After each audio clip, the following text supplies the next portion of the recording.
our second interview today, we have another iconic African in a totally different sphere. We had Amina in the morning. Now we have Aliko Dangote. He is the most famous industrialist and investor in Africa. I think I don't need to introduce him. Aliko, you are welcome. Thank you. Thank you. Thank you for joining us. Thank you. I know great pleasure. You lose a lot of money by stopping working and coming here, but but sometimes for you it's okay. Yeah, sometimes you have to do also. You have to, yes, definitely. That kind of it makes you civil society, which is not bad. We do. Okay, right, Aliko. For the last year, we have been talking on and off about this very ambitious project. I mean, we all knew you as a cement man, the man who's making cement everywhere in Africa. Suddenly, we hear that you became an oil man. And in oil, you went into most complicating area. You did not buy a block of oil from the government. We are there also. You are also there? Yes. Okay. We bought 2 blocks from Shell. You got 2 blocks over there. Okay. People think that's easy, but you get a block, and if you discover something, you sell it to one of the oil majors, and you make your money, and you go to Regent's Park or Surrey in London. And we have many of those guys in London. We have. Yes. But you are doing something very unusual. You decided to build one of the largest industrial facilities in the world, actually, not only in Africa. It's a huge undertaking. What is the capital cost of this project you're doing? Well, in that particular location, we are spending about 12 to 13 billion dollars. 12 and 13. You heard this number? 12 to 13. 12, 13 billion dollars. Yes. And this means you are betting everything. You're betting your share on this, correct? Well, I'm betting quite a lot, yes. You're betting quite a lot in Quite this. a lot, no And, share, yes. Okay, that's wonderful. But can you tell us what exactly this you are doing and why it costs all this amount of money? Well, actually, thank you very much, Mo. First of all, I would like to thank you for inviting me to this MO Ibrahim's weekend. It's a great pleasure to be here. Yesterday, I was actually sweating when there was an accident, going to the airport. Where? In London. In London, okay. You were in London, I said. Yeah, because Stansted Airport closes at 10. I said that, well, if I'm not able to make it, I will never talk to you again. I know, and that's more expensive than my project. You know why this guy is charming, Anyway, thank you very much. So really, what we have today, Mo, is that we have almost about 5 major projects. We have the refinery, which is 650,000 barrels per day. 650,000 barrels per day. We have the petrochemical, which is 1.3 million tons of polypropylene, polyethylene, which will make us second largest exporter of petroleum products in sub-Saharan Africa after Sasol. Then we have 3 million tons of urea and ammonia, which is fertilizer. And also we have the gas pipeline. But the 3 have actually moved very, very fast. And then we have the cement. We are doing about $2 billion worth of expansion in the cement. And then agriculture, we have, rice, 1 million tons, which we are building with integrated power, because we are in the localities where we are going to, process, do parboiling. The rice we eat is different than the rice here in Côte d'Ivoire. We eat parboiled rice, so you have to boil the rice and do, the process. With all this, the most challenging one, which is really very good, is the refinery. It has opened our eyes to see the lack of infrastructure in, Africa. Now, let us dissect. We're going to do a forensic audit of what you are doing now. Okay. So let's take it one by one. One by one, all right. Okay. This big refinery and associated installations you are making, can you describe it to us? What is exactly, is it just some pipes bringing crude and you are refining this and then pumping it back, or what do you have to do? We have, the refinery is actually on a, first of all, let me tell you the challenges and what we are facing. It's just outside Lagos. We took up a land which is about 2.7 million square meters. 2.7 million. Square meters. It's huge. You know, it's massive. Internal roads alone, we have 136 drainage, some of them as wide as 40 meters. We have 200 kilometers. And it's all fenced. 240 kilometers of roads you have to create? No, 136 kilometers of roads. By drainage, we have about 213 or so of drainage. But the most challenging is that, you know, the land, it was just a jungle, it was a mangrove. Marshlands. Marshland, we have to remove this thing, you know, all the trees. You have to clear it, and then we pump 65 million, cubic meters of sand, which is quite a lot. We have to bring the two world's biggest dredgers to work there continuously for almost about 10, 11 months. So you get this sand from the seabed? From the sea, yes, from the sea into the land. Okay. And, so when we finish that, we are now faced with the quality of the soil that we have. Our refinery, not the fertilizer, the refinery section alone has the highest number of piles you can find anywhere in the world, which is 136,000 piles. It's huge. It's 100, so everything about this refinery is very, very huge. You can see the regenerator, which they are showing here. Which can we have some? What's that? Yes, this one is weighing 3,000 metric tons. You have to generate your own power? No. This regenerator, it regenerates the crude. You generate the crude. Okay. Yes. So.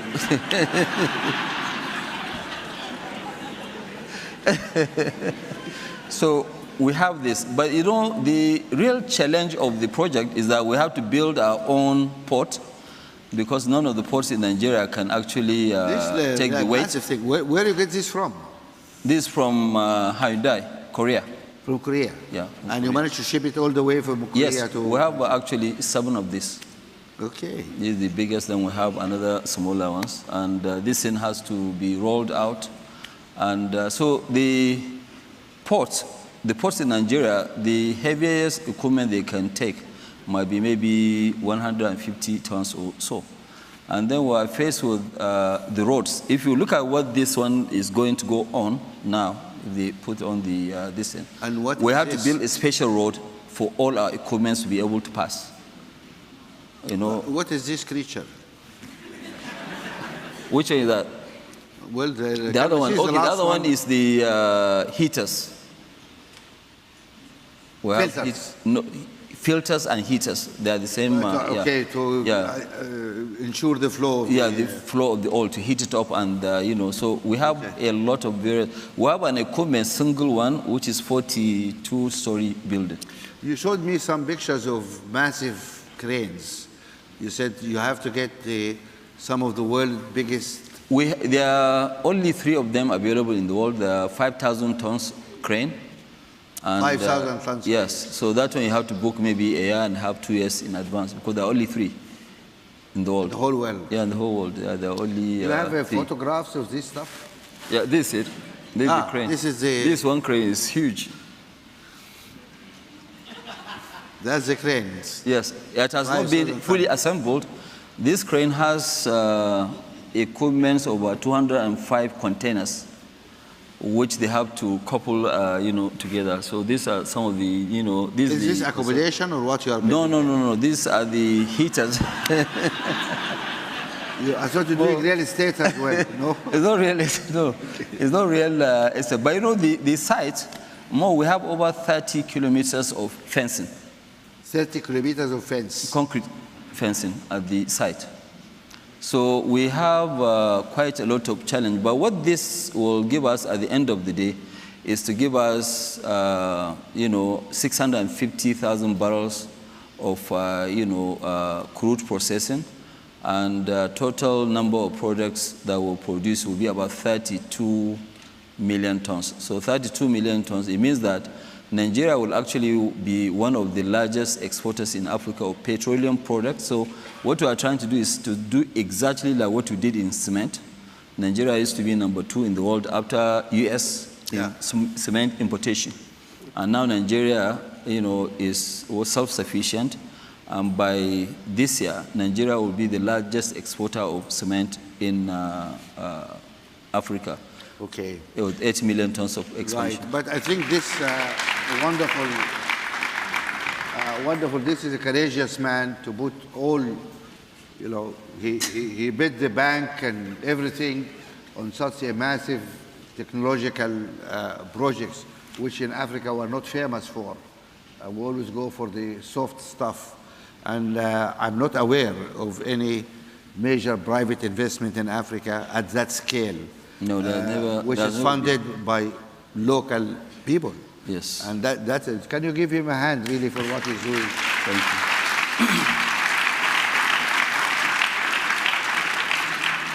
you. Now, we come to cement. I know you have a number of cement facilities. In how many countries you are producing? Well, 14 in total, the operational one. 14. We have about 11, then we have about 3 new countries. Now, let me ask you a question. You had to do 14 factories. No, more than 14 factories, 14 countries. 14 countries, so you have more than one? Countries we have, like in South Africa, we have 2. In Nigeria, we have 3. We are building the 4th one. Let me give you the scale of our industries. Like in Nigeria, we have one single location which we are producing about 13 million tons, which is 13 million tons. 13 today, but by end of this year it will be 16, which is by far outstripping the whole production of South Africa. So you're going to end up producing more than South Africa? In that location alone, yes. Just one location? Just one location, yes. South Africans watch out. You guys are, they don't need to watch out. I'm there becoming also. History. Yeah. So we have in Zambia, Tanzania, Ethiopia, Congo, Brazzaville, so most of the countries, were there. In Cameroon, we're actually building another 3 million tons here in Côte d'Ivoire. Yeah. Côte d'Ivoire, just about an hour, from here. Now, strategically, when you start to build this empire of cement manufacturing, are you, of course, you're looking at markets, etc., and raw materials and transport, but was it necessary to build in 14 countries? Couldn't you build in 4 or 5 key locations and then transport to other countries? Or are the custom barriers forcing you to put factories sometimes where it's not optimum to do so? Well, there are several reasons. One of the reasons, first, is that it is not easy to move around. It's not easy to move around? It's not easy to move around, that's number one. Number 2, it depends on the country, whether they have limestone, which is our key raw material. That's what I thought. Some location will be more... Yeah, it depends. Like now, let me give you an example, because you talked about movement within Africa. Yeah. Take, for instance, our factory in Nigeria, which is in a place called Igbeshi. It's not far away from Obasanjo's house. Okay. Yeah. You put it there because of Obasanjo? No. It's because of the limestone, actually. So we have the factory there. We are only 28 kilometers into Republic of Benin. But Republic of Benin, they don't allow us to take cement into, Benin Republic. But they import from China. Why? It's one of the areas that I keep always discussing with my very good friend, Vera. I'm sure she's somewhere here. And I always tell Vera, please, can you make the regional markets in Africa to work before we go to AFCFTA? Now, let me just get to the bottom of this. Could it be the Chinese cement cheaper than your cement? No. It's whatever. If the market is selling for zero, we're willing to compete at zero.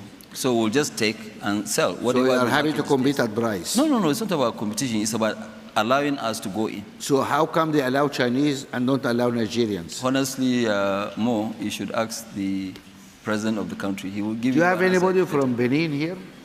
No? I'm sure nobody will rise up his hand. Do you? Nobody from Benin. Nobody from Benin? Where? Okay, why are you doing that?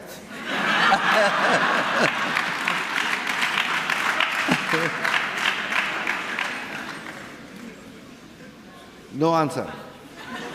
Please, when you go home, ask why are you doing something silly like that? I mean, if it's cheaper, I understand, but if it's not cheaper, why? Because really, the AFC, CTA is a very, very good, thing to, But my issue is that even if we sign, what about the implementation? We are very good at designing programs and whatever, but implementation is key, which is really missing. Because we talked about free trade areas. Yes. ECOWAS talked about borderless region. Is that happening in reality or not? Well, actually, it's not happening in reality, because the biggest issue that you have is, allowing movement. Today, if we are going to take cement to, say, maybe Togo, we're going to spend almost a week for just 210 kilometers. Is it the roads or is it the customs? It's the customs. The customs? Yeah, you sleep in the border when you get there. Why? Yeah, because, it's just corruption.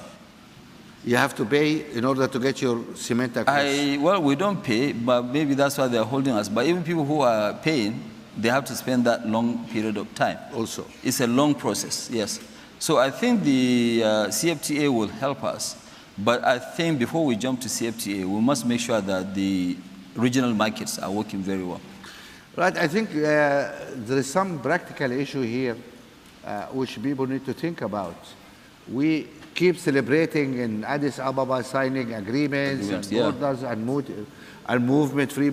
And here we have a situation where it takes a week to move goods 280 kilometers between two neighboring countries. And then your neighbor too will say that, no, don't bring your goods here. I think when you look at it, a place like Republic of Benin, Togo, and Co., they are the ones that will benefit more in terms of these, regional markets. Because if I'm from Benin or I have business in Benin, it means that I don't only have market for 14, 15 million people. I have Nigeria's market, which is 200. You see, because the economic activities of Nigeria is mainly in the southwest, which is 60%. And the Republic of Benin is like part and parcel of that area. I mean, it's easy. My own market, like what I said, it's easier for me to take my cement into the Republic of Benin than going to Lagos. Even though I'm near. I mean, we have been talking about regional. Where is Vera? I mean, we're talking about regional integration and all this stuff, and it's not happening on the ground. So, Vera, are you here? Yeah, she's right there. Okay, we'll get you. No, I think this conversation is important to really show what's happening actually on the ground. How we're going to move. More, couple of us, we have a lot of, work in our hands to do. I mean, today, for example, what I keep saying, luckily, people like Vera, they are actually, pushing. They have done this African Union passports. Passports? Yes, okay. I haven't got one yet. I don't know why. No, they have to give you one, definitely. I mean, it's better for you. Because if you now see my passports, I carry 6 to 7 passports because of visas. Okay, and even though I'm an investor, but I need visas in almost 38 countries out of 55 or so. So now they have issued us with the African Union passport. About a few of us who've gotten the first. 3 of us. maybe 3 or 4. How much did you have to pay for that? No, I didn't pay anything. Come on, I mean, No. But look, I mean, I haven't got one. I mean, I support the African Union. They didn't give me one. I mean, you must have paid something for those guys. No. We got it. It is in Addis Ababa at the African Union. So I've got one. But let me tell you this: the one that I have, I went to South Africa quite okay.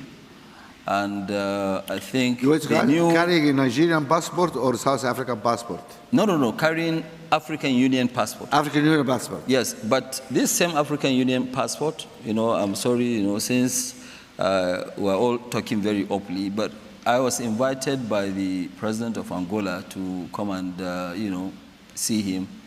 And, I had to go. Normally, I don't travel much during fasting period, but I went. And when I went there, I had to be given visa on African Union passport.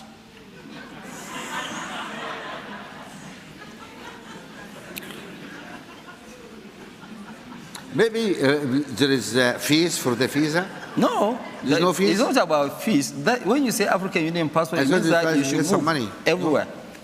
Free of charge. I thought that was the agreement. Yes. Okay. So I had to apply for visa. And intentionally, when I applied for the visa, I also applied on African Union passport, and I gave them that one to sample it. Maybe you need to send the picture of that to Musa Faki to say... No. I'm going to send it to Vera. She did not issue the passport. She didn't issue, yeah, but she should Musa go. Faki said, what is this? I mean, is that useful? No, I think she's in Ethiopia, and since she's dragging all of us to champion this CFTA, so she needs to go and sort out these hanging issues. Then we'll all go out with her. Nigeria will sign tomorrow. I tell you something. Yeah. In this travel thing, I tell you honestly, I mean, I also have, besides Sudanese passport, I have a British passport. I cannot use Sudanese passport anyway for obvious reasons. So I travel with British passport. I go everywhere. I get my visa in South Africa. If you go to any because I say here I'm British, I don't look British, but I have a British passport. So it's this. But Mo, your own is even easier or very simple. I've been to most of these countries where somebody who is my assistant, who take notes in the meeting, he will be allowed in, and they will not allow me in. An African country? An African country, yes. Okay, thank you very much. I think that's... What do you do with those guys? Anyway. Well, I think we need political will to be able to implement most of these things that we're signing. And, I think in Africa, if you will allow British, European, Americans to get in there on visa, having visa on arrival, you should allow all Africans to get in there with no visas. And I keep telling them, I was on a panel with the Prime Minister of, Mali. And I asked him, I said, Mr. Prime Minister, the people who are causing trouble in the other part of your country, did they come through the airports? No. No, those guys, they don't need a visa. Boko Haram, that's... Exactly. They don't need a visa, so whether you give them, it's better you go and concentrate on the trouble some people. Yes. Exactly, they go through with their tanks. 5 kilometers from the airport to cross. With their tanks, and they come into the cities with no, So that's the, One thing before, I need to talk a little bit about the issue of policy, but before we continue there's one thing you mentioned about agriculture. Yeah. Now, I just want to know what exactly you do about agriculture. I look at agriculture as also the one activity which can create a lot of jobs. Frankly, mining does not create jobs. You told me that you employ up to 70,000 people to build that refinery and stuff. I think there is a port need to be built, and there is power. So many infrastructure things.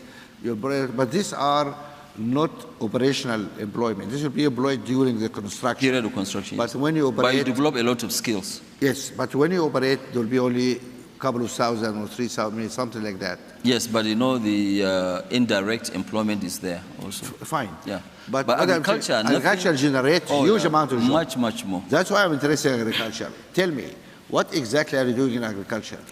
Thank you, Mo. Well, what we are doing in agriculture, we are building 1 million tons rice, parboiling and processing with power generation, also attached to them. And with this, what we are doing is that we are giving the farmers, seeds, apart from seeds with implements, and then, when they finish the harvest, we buy this. But they have a choice also, so that we don't really hold them to ransom. They have a choice of selling to anybody who will offer So more. although we give them the seeds and the We give them the fertilizers seeds, and the implements. If they need any additional money, we have a backup by our central bank to lend them money, as a to group. enable them to do enable that. them, yes. Because in those areas, it is very difficult for them to go and mortgage their houses and borrow money. Monetize. So assets, so they can easily borrow money under soft terms. Somebody is not going to ask you to bring your grandmother's certificate of birth, which you normally don't have. Okay, and but those people, when they finish, they sell you the rice, and you are committed to be competitive.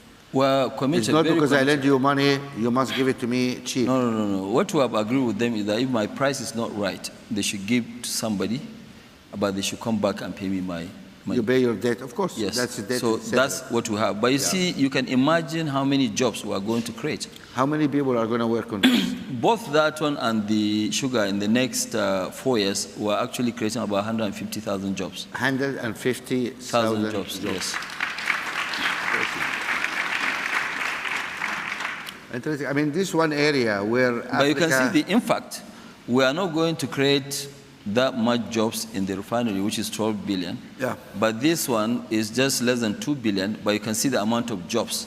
Created. And yes, if we really in Africa want to create jobs, prosperity, and also, okay, somebody was telling me that, yes, there's a great GDP growth here in Côte d'Ivoire, but it's not trickling down. Just like us, also in Nigeria, when you look at it, even when we're having 7-8% of GDP growth, down there, they hardly see anything. The trickle through is not happening. It is trickling, but slowly. Not serious. Not serious. Yeah. So the only way to have these things to trickle fast enough is through agriculture, where now, and that's why we have a greater advantage. I mean, you have a ready market, which is the difficulty of a lot of continents, but we have a market because the African continent imports more goods than any other continent. So what we need to do is to make sure that we transform our own goods. And it is very, very important more. Let me give you an example. Today, between Ghana and Côte d'Ivoire, they actually produce 2/3 of the world's cocoa. Yeah. Okay? But the total amount of these exports that they have is about $6 billion. Okay, but the chocolate market is 100 billion. Yeah. Yes. So you can see that, they are just working for other people. Yeah. The problem is how to create African brands. We need to do that. Even if it's not African brands, they should actually, that's right. They should actually have some of these factories here. Yeah. But you need to create a brand in order to sell it, Marks and Spencer and markets everywhere. The brand creation, Mo, is not really that difficult. The only thing that you have to be sure of is that your quality is right and your pricing is right. Yeah. Once you have that, nobody looks at where it is manufactured. Yeah. Yeah. Because most of the shoes you buy in Italy, they are not manufactured in Italy, especially in the U.S.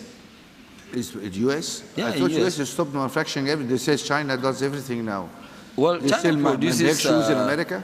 Yeah, they do all that. But right now, your friend is trying to drag all the industries to go to America. Okay, we'll not talk about that Trump. now. Okay. Right, I mean, that's very interesting. Let us move also to, although the point of agriculture, I hope it registered. And that's a very important area because first, we are not really using all the lands we have. We have huge amount of arable land which has not been used. 60% of the world's arable land. And we're not using that. Then, even the land we are using, we have the lowest productivity in the world. And there is a huge upside there if we improve that, productivity. So this is an area people need to look at very carefully. We've changed that though more before you go on to your next thing. You know, the rice, before in Nigeria, we used to do only one crop per annum. Now we do 2 crops, and they used to get about 1 to 2 tons per hectare. Now we have varieties that we imported that are giving us up to 8 tons per hectare. So once you have this, you know, it will help the farmers. Techniques. It will help a lot of people to now realize that, look, farming is not a poor man's business. You can actually get rich faster in farming than doing something else. I mean, you look at it, you know, I mean, today we also have fertilizer, which we used to import a lot. Okay, this fertilizer, we have laboratories that will go and test your soil and give you what kind of fertilizer that you need. Whereas right now, as of today, people use the same fertilizer for maize, for rice, for sugar, you know, so they don't actually differentiate, including the type of soil that you have. So this issue of best practice, why don't you produce a case study or something useful? You've been through that, and let us, other African countries, appreciate how to do it. Because we need to replicate what you have done there in other countries as well. Or you plan to do it all by yourself? No. Okay, so you're going to allow other people. So why don't you really let people know, here is how to do it. And, well, you know, that is one of the reasons why when you look at it, you know, I do travel, you know, very often to various areas, you know, where I can give a talk.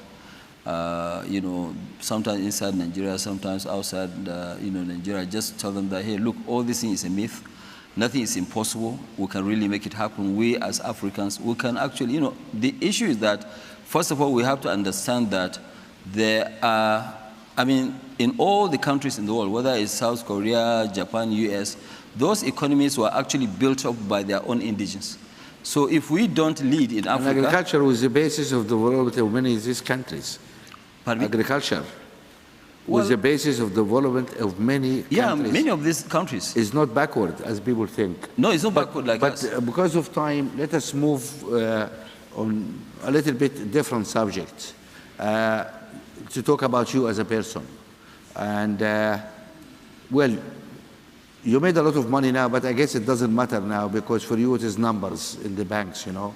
You look at your bank statement and, you know, how many zeros here or it's not here or there. But I don't even look at that at all. You don't even like it, but it's okay. But when you made your first million or 5 million, well, how we deal with that? When you made your first million or 5 million or... You know, the way it is that when you first start business, your target is to make your first million. You know, okay, fine, I did that. But, you know, after, you know, a year or so, I realized that, look, I have much more than 12, 13 billion, you know, and I said, okay, fine, all these numbers are just written numbers, you know, and one day I went to a bank, you know, at that time there were no restrictions of this, and I wrote a check and cash $10 million, and I took it home. For yourself? For myself, yes. You cashed $10 million from the bank? Yes. Yes, and took it? I put it in the boot of my vehicle, and I went home, and I open it, and I look at 10 million. I said, that, okay, fine. Now I believe I have money.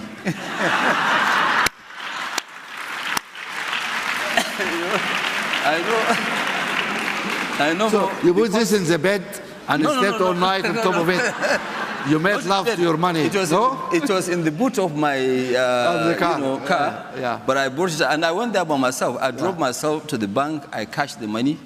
And, you know, I put it in my room, and I look at the money, and I took it back to the bank the next day. Can I ask you how much money you have in your wallet today? Today? Yeah, how much money you have in your pocket? You'll be very, very surprised. I don't even have, not even $1, nothing. You have no money on you? Nothing. Okay. Nothing. I have nothing. That's money for you guys. When you have money, you don't carry money. That's really interesting. No, that's. I know you also started the foundation. Yes, we have started the foundation. What is the focus of your foundation? I think the focus of our foundation is health education, empowerment, and disaster relief. So we do quite a lot. 2 years ago, we did an endowment of $1.25 billion. $1.25 billion. billion. Yeah, dollars, yes. You made an endowment of the foundation of $1 billion. Yes. That's interesting, okay? Yes. But the foundation also is not a new foundation, it's very old. Yes. I started the foundation, in 1993. Who manages this foundation? It's a lady called Zura. You see? Zura, I know. She's somewhere here. She's doing a great job. That's her. You're going to have a queue of people asking you for grants now. You better run away now. Yeah, okay. Now, let me ask you another personal question, if you don't mind. You must be the most eligible bachelor in Nigeria. Oh, Mo, you've started again. Yeah? I mean, you are nice, you are handsome, you are slim, and you're the richest man in Nigeria. You're always courteous, and I imagine there's a whole huge queue of young women outside your office every morning. Hi, Aliko. What's going to happen? I mean, you. Well, Mo, of course, yes, it is natural. Yeah. But, I will now tell all those ladies to go and apply through my brother, who is my consultant, and he will help me and vet which one I should marry. Who's that consultant? That's MO Ibrahim. Oh, that's me. Yes.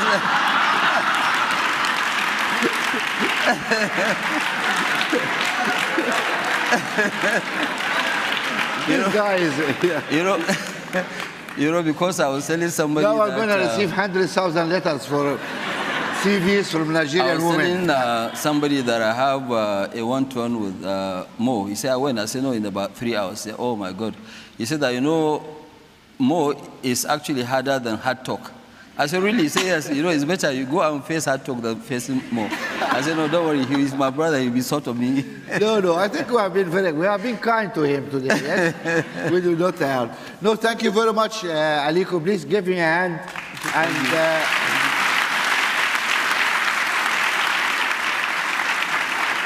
we are running out of time. We're going to allow 2 questions. But Mo, I have a harder person. I thought I was very hard.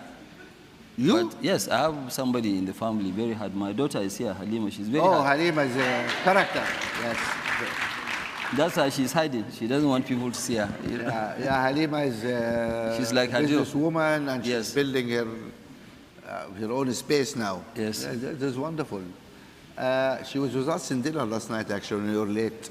I'm going to allow only 2 questions because we run out of time, but I really need interesting, serious questions. Not application for marriage or... Okay, somebody over there. Yes, go ahead.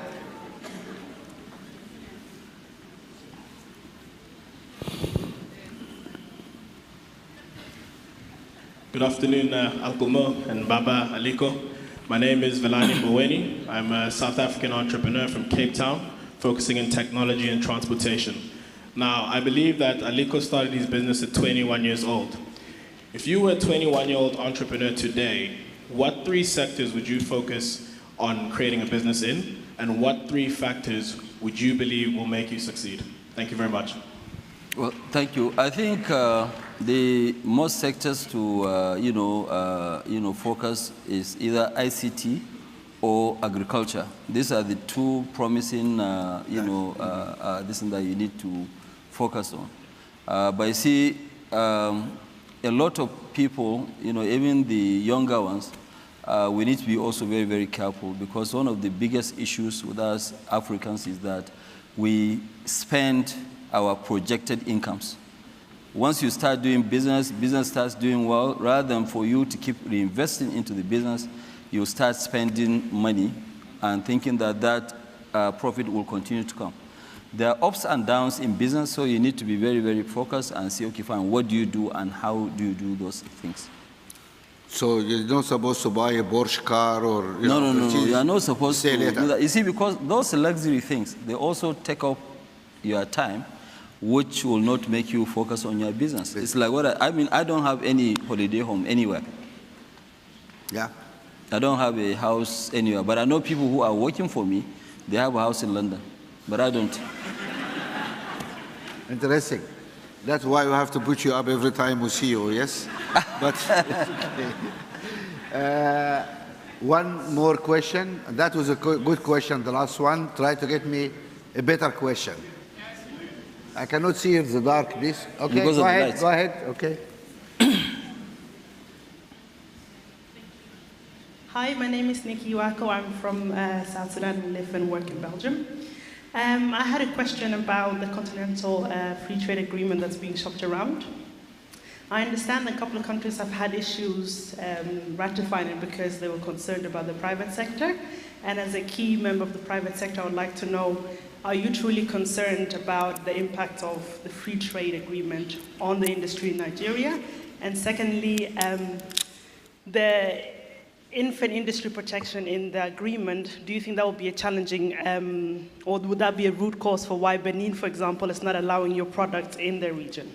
I think you answered that question. Well, I've answered that question, but you see, let me also... if you answer that question, let's allow another question. No, she asked because you said it's not working.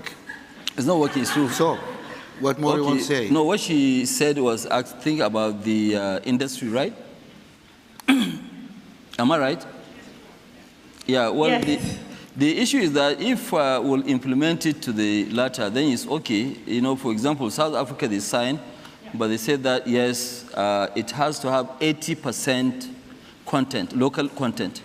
If it's 80% local content, I want you to count 20 things in the entire Africa where we produce with 80% local content.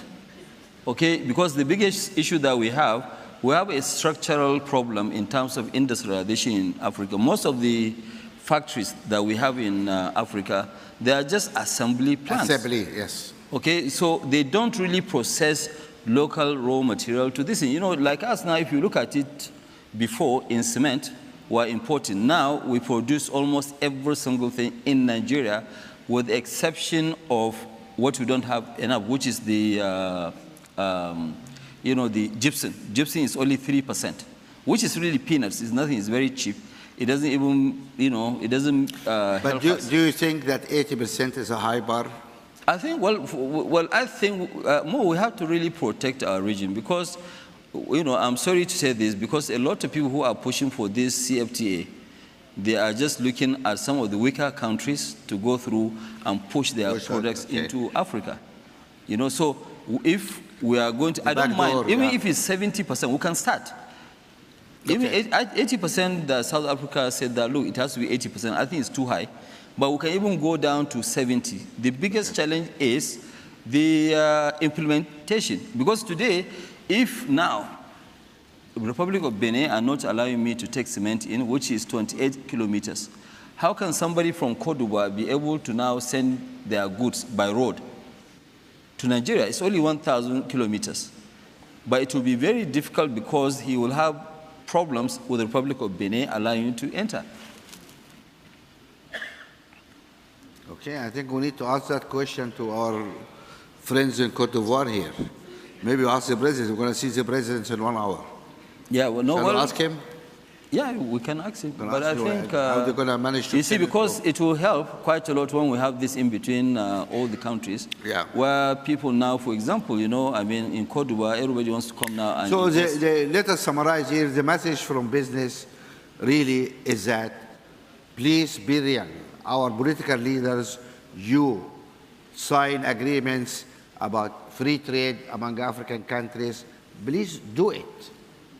You know, implement what you sign. They have to do it more because you see, it's just like today more. Every day you invite me for dinner, and you know, I will call on you. You know, you give me dinner. Both of us were doing business of similarities, and we are not doing any business. It is only a matter of time that we believe that, look, we are wasting my time, and I'm also wasting my time. Okay? So for countries, for us to strengthen those relationships, we have to have an economic relationship. Economic integration is useful. Yes. That's right. So the integration really is useful. We shouldn't be complaining that, yes, we have a lot of youth. You see, and we have to be very careful. We've seen this in North Africa. The time bomb that we have is this youth that they don't have jobs. Okay. With this note on integration, I have to end this because we are running out of time. Please give a hand to a brave man.